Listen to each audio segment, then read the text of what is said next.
देखिए, बहराइच के बहाने सियासत चमकाने की कोशिश की जा रही है।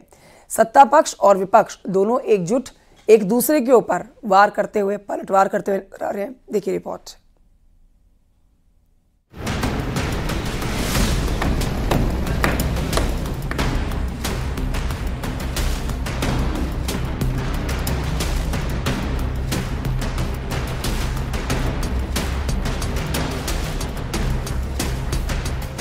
बहराइच में बुलडोजर एक्शन पर जहां एक ओर इलाहाबाद हाईकोर्ट की लखनऊ बेंच ने 15 दिन के लिए रोक लगा दी है, वहीं दूसरी ओर इस पर सियासत भी जारी है। दरअसल पीडब्ल्यूडी विभाग की तरफ से जिन 23 लोगों के घरों व दुकानों पर नोटिस चिपकाया गया था, उनको जवाब दाखिल करने के लिए 15 दिनों का वक्त दिया गया है। ऐसे में अब 23 अक्टूबर की सुनवाई के बाद ही आगे की कार्रवाई की जाएगी।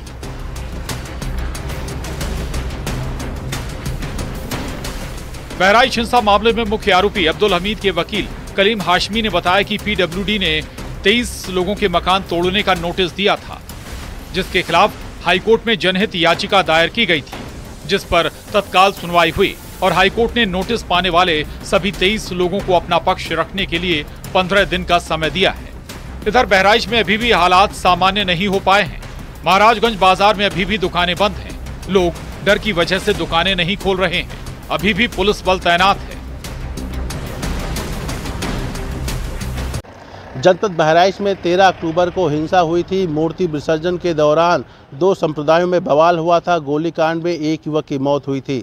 हम इस वक्त उसी बाजार में मौजूद हैं और हिंसा के 7 दिन बाद अब बाजार की स्थितियां देख सकते हैं। यहाँ पे दुकानें बंद हैं, हालांकि आवागमन शुरू कर दिया गया है। पुलिस बल अभी भी तैनात है।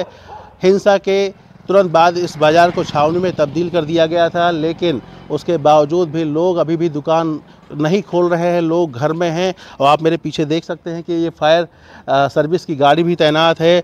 अभी बता दूं, यहाँ पे कई ज़िले के जो एडिशनल एसपी हैं, सीओ हैं और फोर्स है, वो भी तैनात है। बहराइच में अवैध कब्जे के खिलाफ संभावित बुलडोजर एक्शन पर जहां एक और रोक लगी है, वहीं इस पर जमकर सियासत भी हो रही है। एसपी सांसद अवधेश प्रसाद ने आरोपियों पर बुलडोजर एक्शन का विरोध किया है।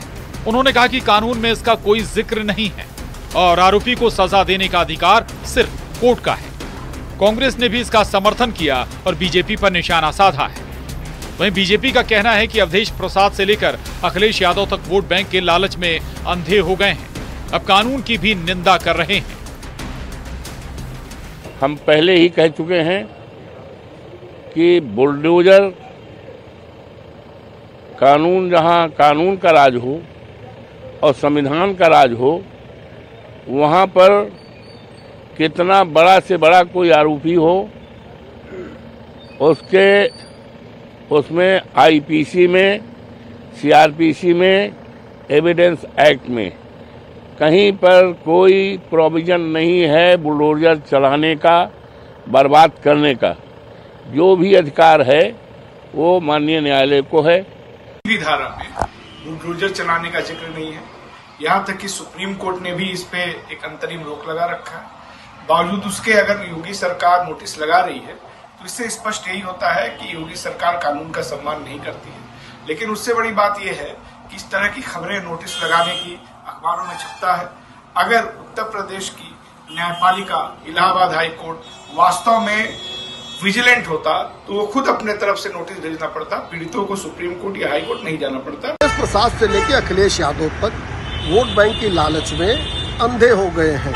अब कानून और संविधान की भी गलत व्याख्या कर रहे हैं। तमाम विभागों, तमाम प्राधिकरणों को ये अधिकार है कि कोई अवैध निर्माण है, अतिक्रमण है, तो विहित प्रक्रिया का पालन करके उस अवैध निर्माण को हटाने का अधिकार उनके पास है। अवधेश प्रसाद जी लोकसभा में है, सांसद हैं, कई बार विधायक रहे, मिनिस्टर रहे, कम से कम उनसे इस प्रकार की गैर कानूनी बयान की अपेक्षा नहीं है।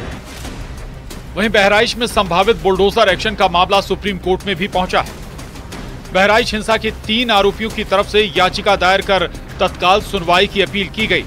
याचिका में कहा गया कि बुलडोजर एक्शन पर रोक के सुप्रीम कोर्ट के आदेश को दरकिनार किया जा रहा है।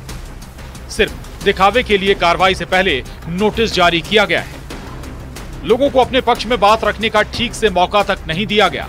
प्रशासन ने 18 नवंबर को बहराइच के महसी इलाके में आने वाले 23 मकानों पर नोटिस चिपका दिया था। जवाब देने के लिए 3 दिन का समय दिया गया था।